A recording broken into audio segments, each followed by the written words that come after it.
بسم اللہ الرحمن الرحیم۔ پہلی بنیادی بات یہ ہے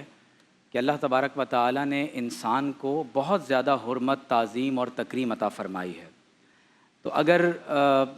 والدین کو یہ بات معلوم کرنی ہے کہ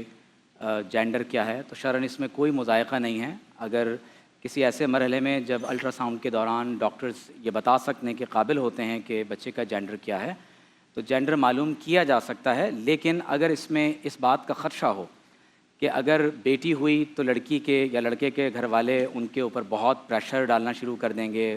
اور لڑکی کا جینا حرام کر دیا جائے گا، تو پھر اس بات کو ڈسکلوز اگر نہ کیا جائے تو یہ لڑکی کے حق میں زیادہ بہتر ہوگا۔ تو جینڈر معلوم کرنے میں بنیادی طور پر کوئی مضائقہ نہیں، معلوم کیا جا سکتا ہے۔ دوسری امپورٹنٹ بات یہ ہے کہ جہاں تک تعلق ہے کہ بچے کو ابارٹ کروانا، تو دیکھیے خاص طور پر جب بچے میں روح پڑنے کا عمل شروع ہو جاتا ہے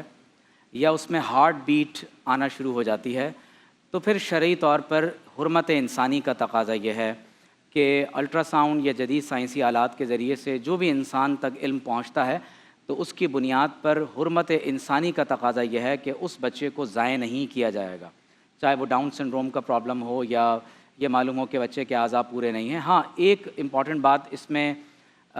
یہ بھی ہے کہ بعض اوقات ایسا ہوتا ہے کہ ماں اور بچے کی جان میں کسی ایک کو بچانا ضروری ہو جاتا ہے۔ جب اس طرح کی کوئی سچویشن پیدا ہو جائے تو ظاہر ہے کہ ماں اصل ہے اور بچہ اس کی فرع ہے، یعنی بچہ اس میں سے ہے، اصل ماں ہے، تو پھر اس صورت میں ماں کی زندگی کو ترجیح دی جائے گی اور ظاہر ہے کہ پھر بچے کی زندگی بچانا مشکل ہوگا، یہ اللہ تبارک و تعالیٰ کی رضا ہے۔ لیکن مختصر میں جواب یہ دینا چاہوں گا کہ اگر بالفرض ایسی کوئی سچویشن ہوتی ہے تو انسان کی حرمت کا، عزت اور تعظیم کا تقاضا یہ ہے کہ اس بچے کے جسم کے ٹکڑے کر کر اس کو ماں کے وجود سے باہر نکالنا یا اسے کسی اور طریقے سے ضائع کرنا یہ شرعاً جائز نہیں ہوگا۔ صرف ایک صورت ہو سکتی ہے کہ ماں کی زندگی کو خطرہ ہے یا ماں کے لیے